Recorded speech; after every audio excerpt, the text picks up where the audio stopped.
Type R. And this is going to be with Dan Cammish, touring car driver.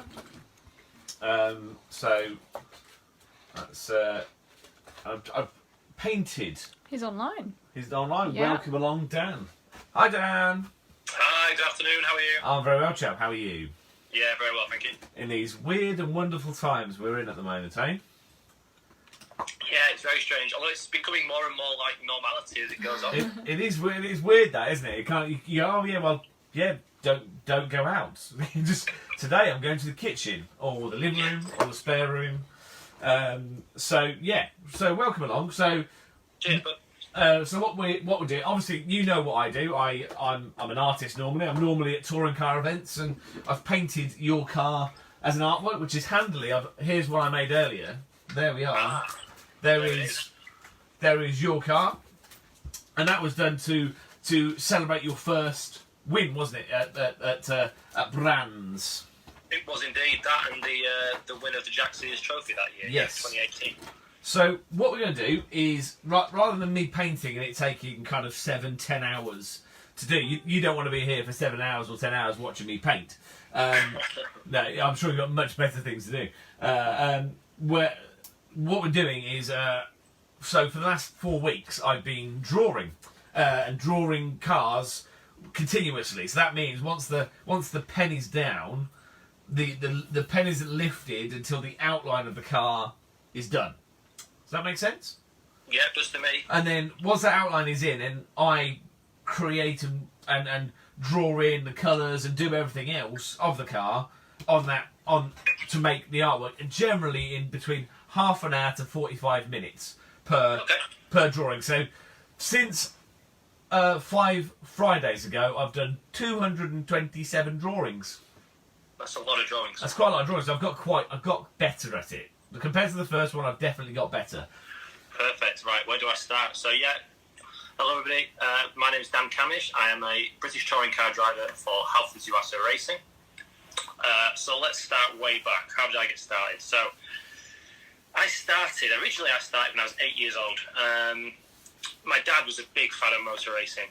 He loved it growing up, but he tried to have a go at it about the time I was born, and that was never going to work out really.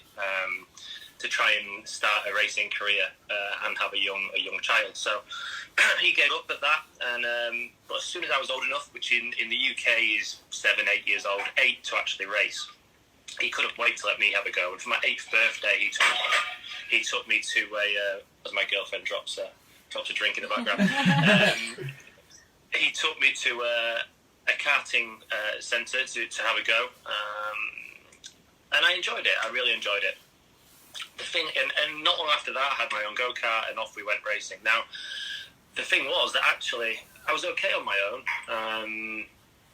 I wasn't overly quick, but I quite enjoyed being on my own. The racing was very different. It was what these young kids can do at just 8 years old is quite amazing.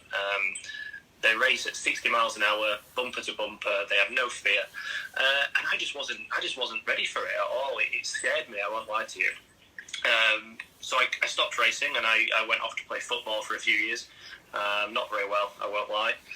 And I was lucky enough that when I was, I think it was my 12th birthday, I went go-karting again for my 12th birthday, and I must have remembered something because I was a long way ahead of my friends on the day, and I really enjoyed it. And my dad thankfully asked me again, would you like another go at it? And I said yes, and the rest is kind of history. It must have been less than a week later, he'd sort of sourced me another car, and off we went again, and he couldn't wait to get started, so I owe him so much for that. And we just went from there.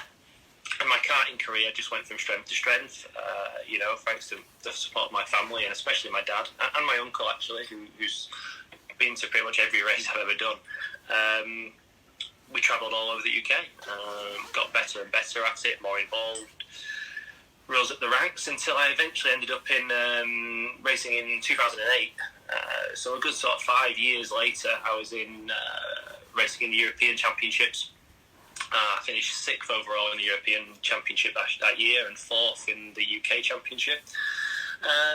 And I was all set to stay in go-karts. I'd never really thought of going car racing. It was when there was one race, and he's a very good friend of mine actually, a lad called Luke Barley, and he was world champion the year after, I believe, so 2009. He was British champion. I'm not sure if he won the Europeans, but he definitely won the world. Anyway, he was a very good racer, and it was November. And we were testing for the next season, and it was a race at a place called PFI, which is basically the biggest go-kart track in the country. It's where everyone sort of descends on because it's the most advanced go-kart circuit we have. And I led all the race, all the final I led, and I remember about 3 laps from home, he passed me and just drove off. And I remember the year before, 2008, I'd spent most of the season following a driver from the team he was in. And I thought, I can't do this again. And I tried to join that team. And basically, because I'm so tall, at 6'2", I'm not an ideal height for go-karting, to be honest. And I've basically been told at that point by the team that they wouldn't really run me because I was a bit too tall, and it just wasn't going to work out. So I remember thinking, God, I can't do this for another year. Basically, just be happy to finish behind these guys because I can't get in. So I had a go at kart racing. I went to a kart test originally. I put it in the gravel about a lap after I went out the pit lane, if I remember rightly. It was a very different. It was a very different experience. So what was that then? What car? It was a Formula Ford, but it was the Z-Tech. So it was the a bit like what they run now, like the Walter Hayes or the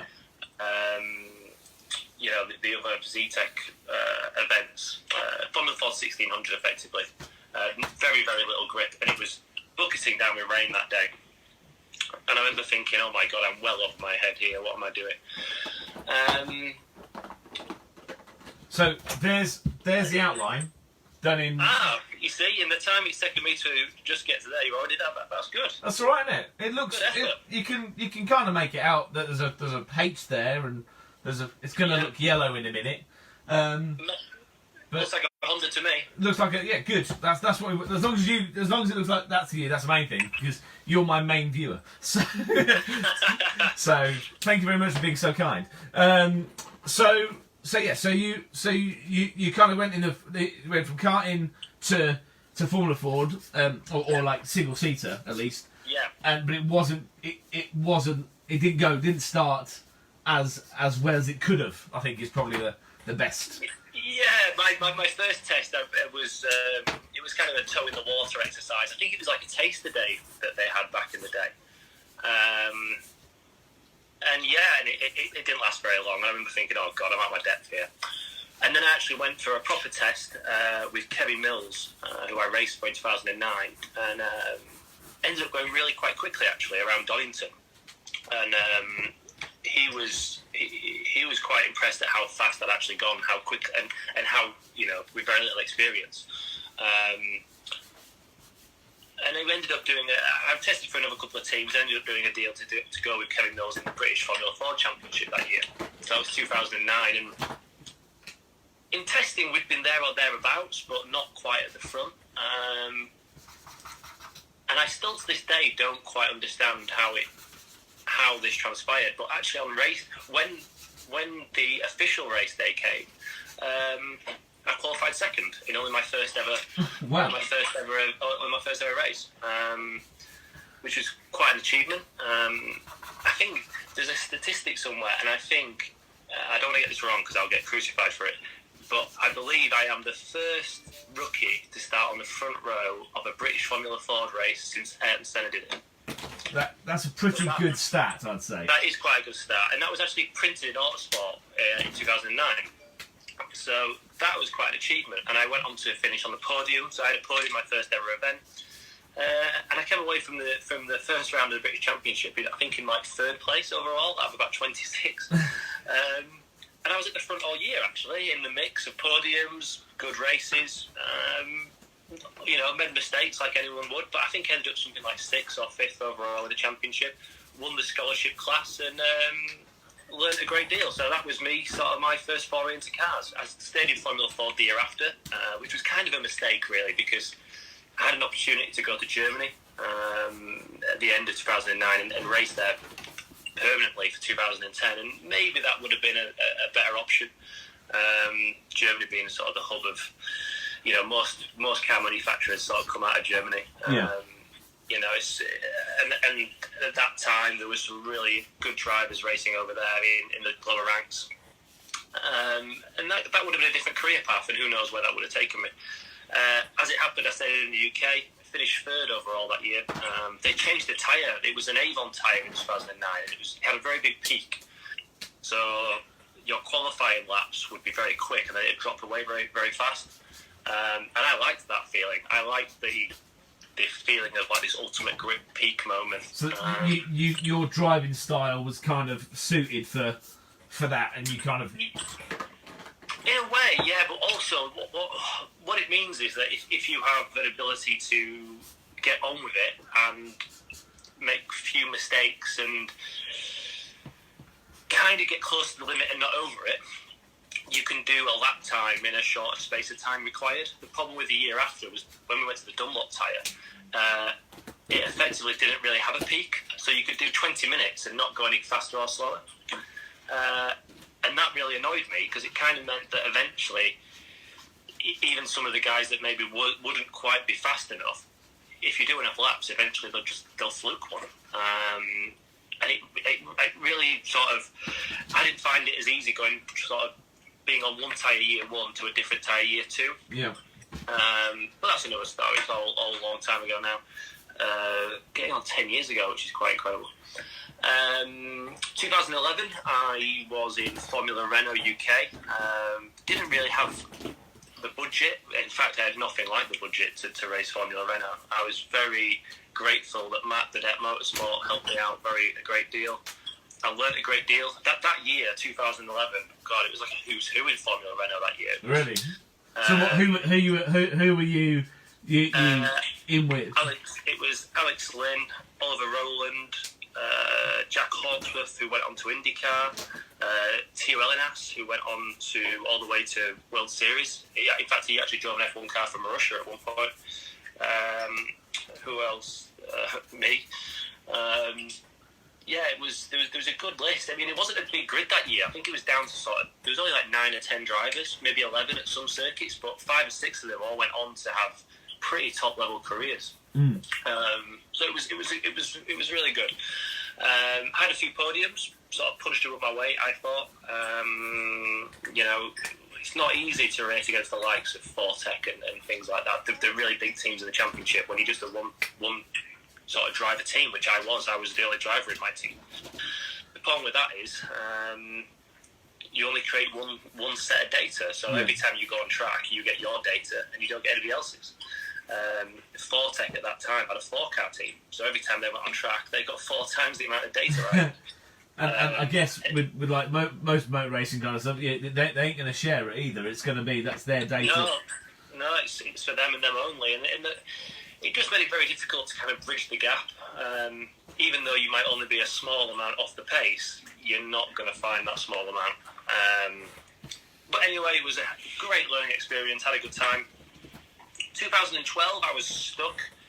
My career was kind of stalled a bit. I didn't have the money to progress up the ladder. I ended up getting a one-off opportunity at the start of the year to go race Formula Renault in the Euro Cup, which is kind of the highest level of Formula Renault, below Formula 3. So in that race, I think there was Stoffel Van Dorn, there was Danny Kvyat, who else was in there? There was all kinds of names that ended up very high up the ladder. And I had an accident that race. I've been having an issue all weekend with, I think it was the clutch. The clutch was playing up anyway, and I didn't get off the line very well and ended up somewhere near the back. And minding my own business, coming through the grid, I got T-boned at about 100 miles an hour, and it broke my pelvis. Ouch! And that was a big shock to the system. I was badly hurt. Don't get me wrong. I mean, it was. I didn't know at the time. Obviously, in the car, I was in Spain at this point, a place called Motorland Aragon. I was at. Yeah. And I remember sitting in the car and I was screaming in pain. And what I'd done is regardless of my pelvis, I don't think that really hurt. It instantly sort of cracked, and I was very lucky in the way it cracked because it was a straight line fracture. But what I had done, anyone who's watching has probably done it, is when sometimes you bang your knees together, right at your kneecaps, and your legs go dead, and it's quite painful. I'd done that about as hard as you could before I broke my kneecaps in the accident. So basically my legs were I just couldn't feel my legs. And I remember sitting there thinking, oh my God, I'm paralysed. And for about 5 minutes, I was screaming, and then the paramedic came over and he was trying to ask me what was wrong in Spanish. And I just said everything it is not feeling great right now. It was so painful. And obviously the absolute horror of thinking this is it, I'm paralysed. It was a hell of an accident. I've got pictures of it somewhere. And basically, thankfully, the feeling started to come back in my legs, and I was overcome with emotion, as you can imagine, of knowing that I was going to be okay. Especially sort of thinking, as I'm not a professional racing driver at that point, sort of thinking, is this really worth it? Am I ever going to get where I actually want to be? That could have been my one luck. That one moment might be the only moment I get of luck, Yeah. But over time, my injuries healed, and I had a year off that year, 2012. I wasn't fit enough to get back in a race car, and I came to the realisation that I wanted to race and that I was willing to take the risk because I loved it. And it's controlled danger, isn't it? We all take the risk, but we do it knowing that we're doing our best to minimise the possibility. And I didn't want to live without motor racing. I love it too much, and it was worth the risk. So on we went, basically. That was that. That was draw that chapter. I lined up that chapter. 2013 was my comeback year. I went back into British Formula 4. That was the first year of the wings. The changed engine to an EcoBoost 1.6 litre turbo engine. It had wings on it now and a little bit of downforce. Back on the Toka package. And I won every race that year. I won 24 on the bounce. Wow. Pretty odd. Pretty odd experience, really. I was in a very good team in Tandy Racing. Nick Tandy's brother's team. I was going to say, Nick Tandy's Le Mans Racing and... Yeah, exactly that. Nick's a very good friend of mine and helped me a lot over the course of the next few years, really. He... racing for him in 2013, we had a lot of success. Like I say, we won 24 races on the bounce, which was very odd. It was great in a way, but also not great in others, because the more you win, the more that people start to question legality. Yeah. Even though you're racing for a very accomplished team that would never dream of it. Yeah. 2, they start to question your competition. They start to say, instead of bigging you up, saying you might be actually quite good, they start to say, well, maybe the people you're racing aren't very good. Which is again, that's kind of a double-edged sword, really. Yeah, and that's quite I imagine quite demoralising, because you're like, well, no, you're doing your best and winning, and yeah, exactly. And the more I won, the more that became apparent that actually it was like, oh, Dan wins again, and it wasn't really having the desired effect anymore, which is why I kind of stopped. I won 24 races, which won me the championship, and I missed the last 6. 1, because it saved us a bit of money not doing it, but 2, it was probably more damaging at that point, because just winning every week actually drove incredibly well. It was just, oh, Dan wins again, move on. I wasn't really getting the recognition anymore, so... That was that. 2014, I had nowhere really to go. I had a phone call last minute from Stuart Parker of Team Parker Racing, and he said, we're at Donington tomorrow for the British GT Media Day. Would you like to come and take part in a GT4 that we've got in a Porsche? Right. Racing with a lovely gentleman called Barry Baxter. And I said, sure, I'll come down and have a look, because I've got absolutely no other idea of what I can race this year. And I took part in the practice, and we were quite quick, I think, that day. Very quick, actually. Probably too quick, because I think we ended up getting a lot of BOP after that. But basically, I never really agreed to race. It kind of just, because I was there and the media kind of got hold of it, it was like, Dan Cammish joins, and it was like, okay, let's just go with that then. You know, and Stuart was great. He really was. He's another one who's helped me a hell of a lot in my career. And we had it was a tough year. Barry was quite new to it. He was done a lot of motorcycle racing, but not a lot of car racing. And the problem was with the Porsche, we were so badly hit on the BOP, the balance performance. In qualifying on a brand new tyre and with, you know, everything sort of working as it should, you could just about put a good lap in. I used to qualify second, third. I think I had a pole at one point. Problem is, in endurance racing, when you've got a set of tyres that need to last an hour, by the time the hour mark came up and you've got 100 kilos sat in the car, you were like 2.5 seconds slower than a Ginetta or something. It was ridiculous.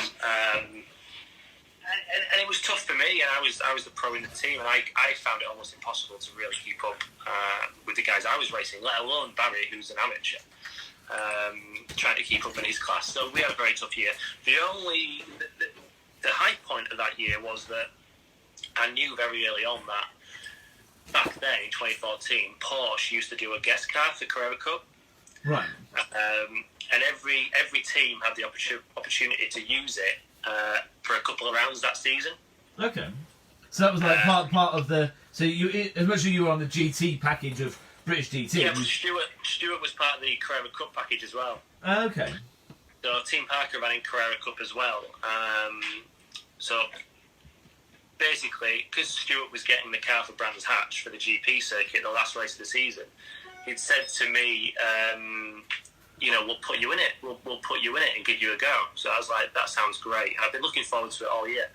And that was the day. That was the day that changed my whole career. That day, because I put it on pole position. I won the first race. I would have won the second. But it started to rain, and I pitted for wets because I panicked. And the reason I pitted for wets, bizarrely, is because I was actually so far ahead in the lead that I couldn't see anyone else, and I presumed they'd all pitted. So, and obviously we don't have team communication in Porsches. So I pitted, realised then that nobody else had. The rain didn't quite come as it should. I ended up finishing about 5th. But I'd made a point that I was very capable in a Porsche. And it was that day that Tim Harvey was there watching, and Tim... And obviously Tim is touring car legend. He's touring car legend, touring car commentator now. He was 1991 touring car champion. Yeah. What was that in? Was that in the... Because Harvey, did he race the Volvos, didn't he, as well? He has had his time in Volvos, yeah, at one point, yeah. He's raced quite a few different marques over the years. He actually holds the record for most number of wins in a Carrera Cup car as well in the UK. Right, okay. Something that at some point in my career I hope to take back off him. That's for later on. So yeah, Tim was there, and Tim had a spot. Tim had been out of racing a year or so, but he had a very good sponsor. There was a very that had sponsored him for a long time called Nationwide. Yeah. Who were a vehicle repair company. And he came and I can't remember if he came to see me or if he rang me, but he said, look, my old sponsor's coming back, and I'll put you forward for it. I remember thinking, that's great, but I won't think too much about it because, you never know it when these things come up. And lo and behold, come March or February it might have been, I had...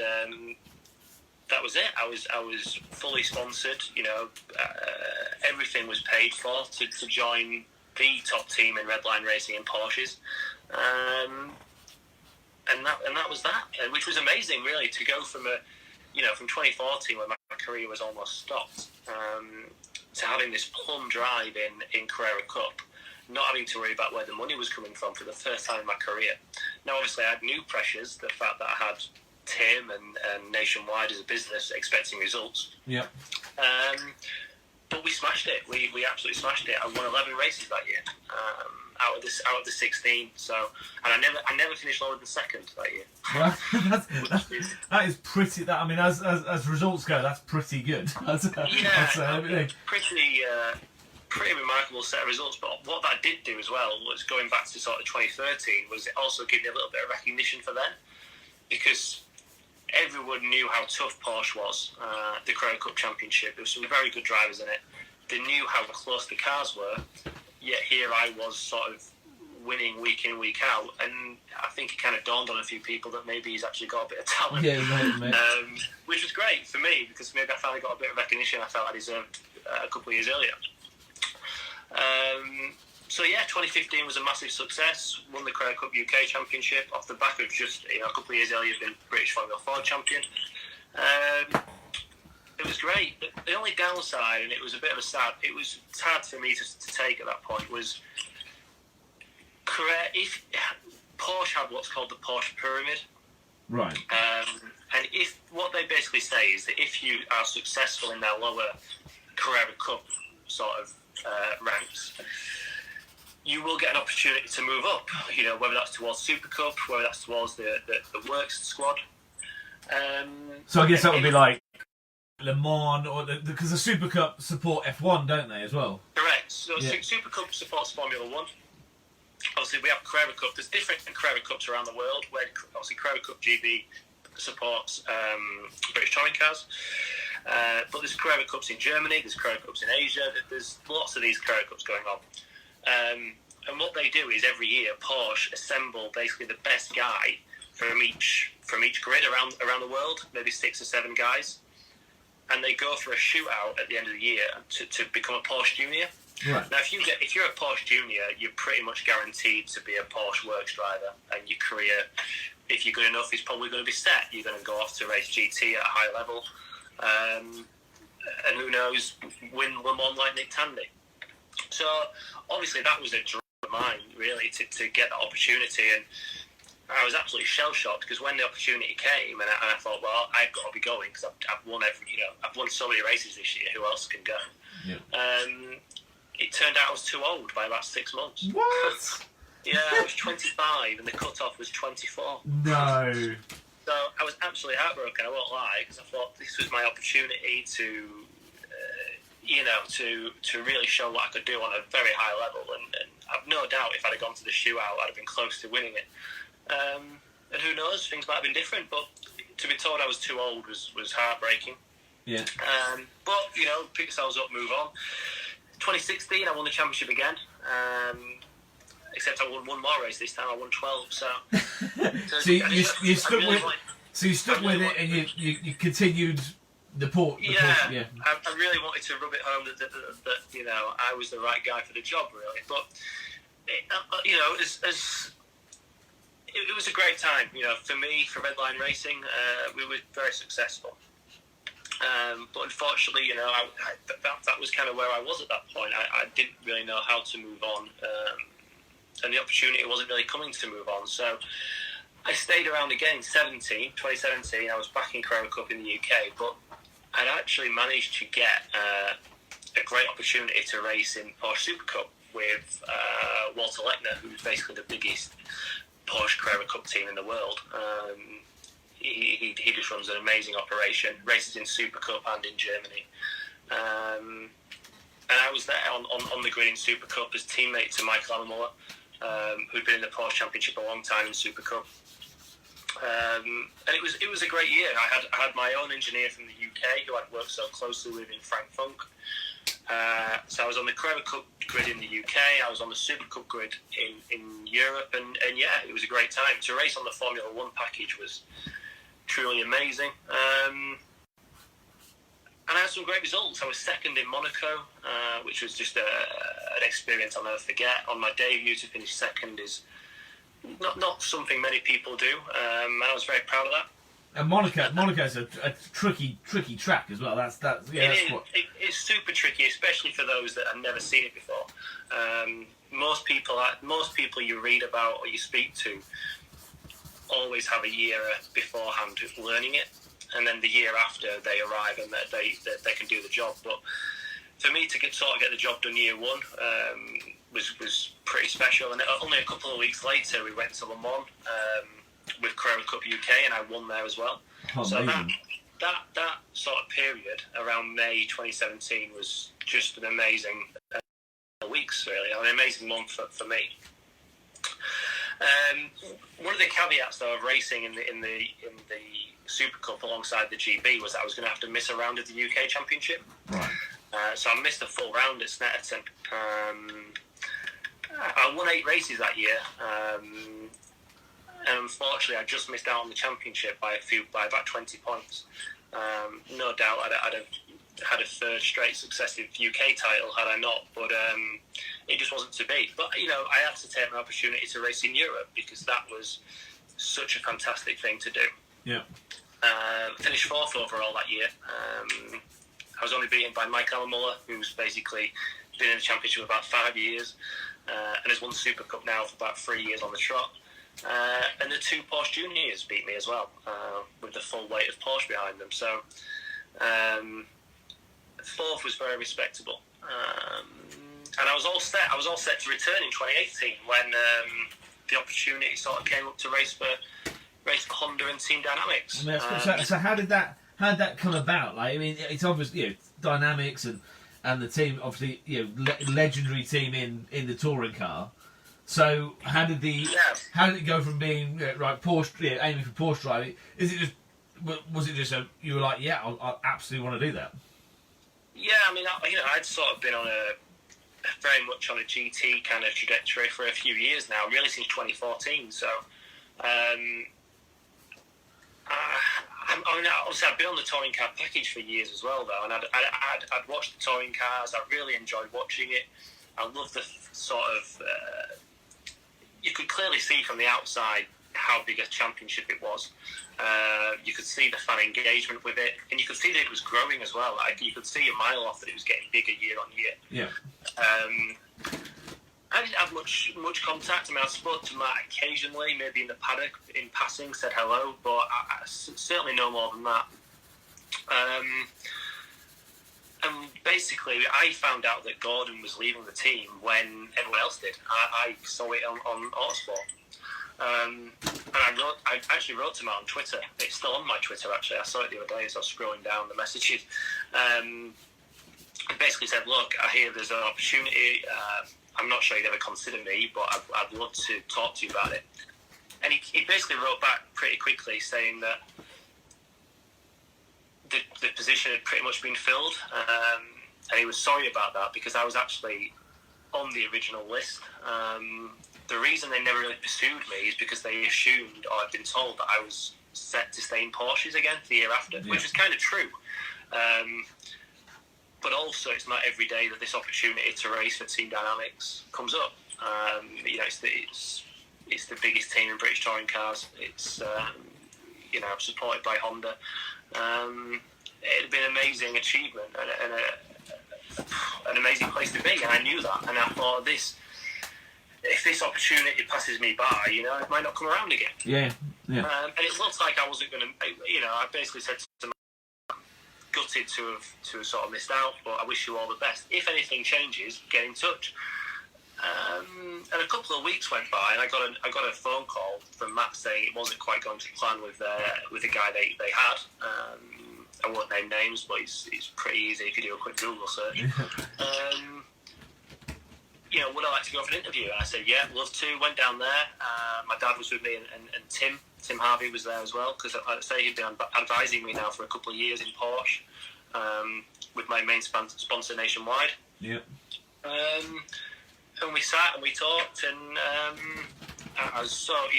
the Dynamics facility is amazing. Really, really high-end, state-of-the-art type stuff. And I thought, God, I want to be here so badly. And how was that? Was that like nervous? How did you? I wasn't actually that nervous, no, because I'd achieved so much by that point. Okay, maybe not in a touring car, but I guarantee you that the level I was at in Super Cup is incredibly high. The guys I was racing, they're the guys that go on to win at Le Mans. Yeah. It doesn't get much better in terms of actual talent, ability. That they are the Porsche works drivers, they're works drivers for a reason. Yeah. So I knew I was more than capable of mixing it on the touring car grid. All right, I was going to have to learn a lot about how to drive a front-wheel drive touring car. But I had every faith in my ability, and I'd done it before. One of the I'd like to think one thing I actually do have is my ability to learn. I seem to learn very quickly, and I think I proved that. Last year I nearly won the touring car championship. Yeah. It's only my second year at it, so yeah. But basically, we sat there and we discussed it. And I got a phone call from Matt that evening saying, "Look, if you want the job, it's yours." And obviously I jumped at it because realistically, even though I could have stayed in Super Cup with Porsche, and I never really felt I was, after being looked over in 2015, I never really felt I was going to be a Porsche driver. And also the GT route, I wasn't getting a phone call from anyone saying, "Come drive our GT car." I just didn't. I wasn't connected in that world. I don't have the money, certainly. I needed someone to say, "Come and drive our car for free and show us what you can do," and it just wasn't going to happen. But I was connected in the touring car world, obviously with Tim right behind me, by years on the package. So it made sense. So obviously I jumped at it. Also knowing, that Gordon had been in that team a good sort of 10 years. I thought, God, if I can have half that sort of career, it'd be a success. Yeah. And the team's so impressive, and obviously I jumped at it to join a professional outfit like Dynamics, have a professional contract, be able to do stuff like this with yourself. It was going to open up a whole new world to me, and that was very exciting. So, yeah, took the opportunity, and here we are, really.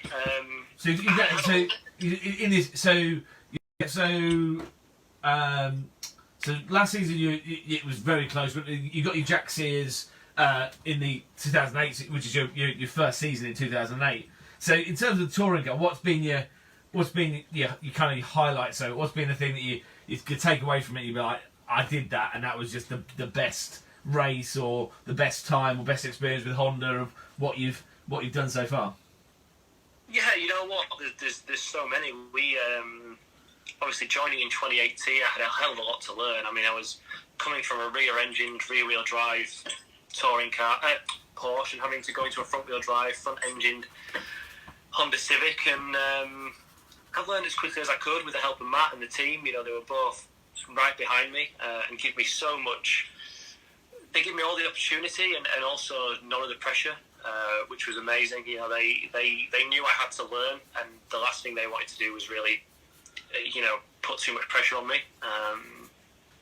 And they give me everything I needed to succeed, really. And I learned step by step, made mistakes, vowed not to make them again. And 18, winning the Jack Sears was great.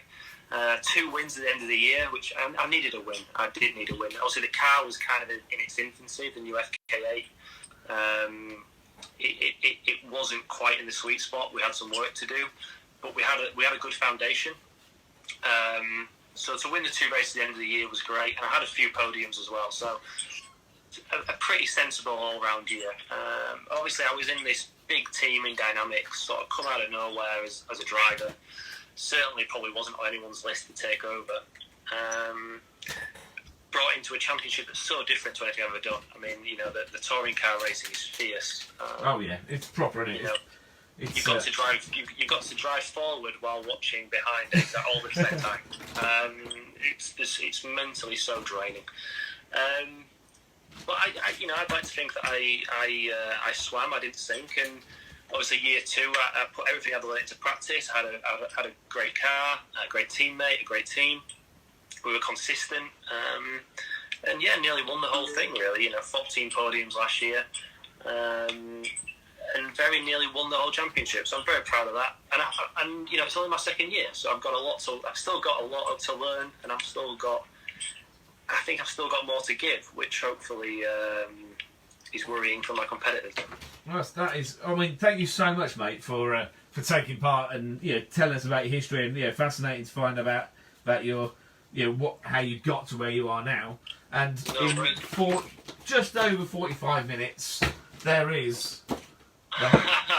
Well, I'll I'll tell you what. It seems that I've not done my Honda PR bit. I best talk a little bit about this. So this is actually the Honda Civic Type R limited edition.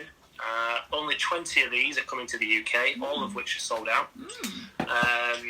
It's a stripped out, more racetrack orientated version of the Type R, which is already a pretty mighty weapon on the road or track.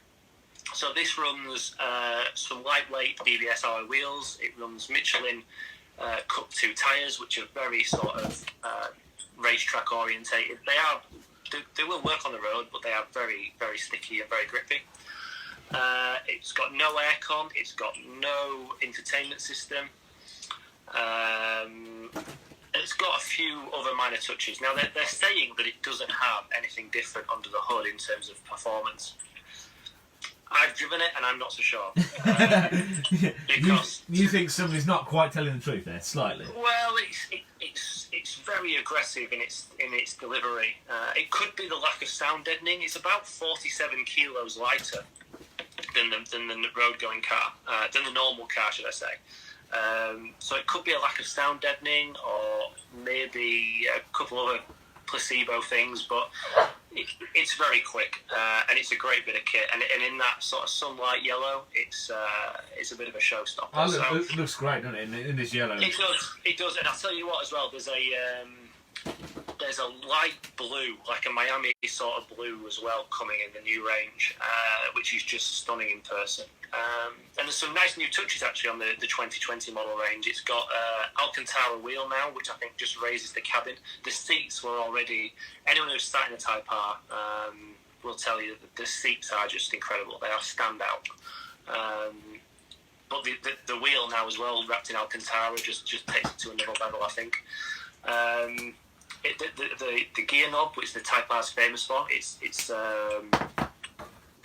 actually a solid sort of metal aluminum shifter. It's now a teardrop shape, so that's something slightly different. But it's just a mega bit of kit. So hopefully I'll get to see one up close again pretty soon. I actually drove it for a couple of days at Castle Combe, did some filming with it, and another great side of Honda is that I get to do stuff like that as well. You asked me what my most enjoyable thing was. Well, 2018 actually, maybe I got to go to Goodwood that year. I had so many great experiences 2018 because I've never been part of a manufacturer sort of family. I've never been invited to some of these events. Yeah. Never got to do some of this cool stuff. And I was just loving it. I really was. Being able to go to the Goodwood Ball and mix with people that I'd never thought I would was a real and the British Grand Prix as well. I camped up next to Matt in the BRDC, and we just had an amazing time. So as much as on track's great, off track has been just as amazing as a touring car driver. So very much enjoying it. But yeah, that looks great, mate. I hope you like it, mate. That's number 228, and thank you so much for all your we could chat for another hour easy.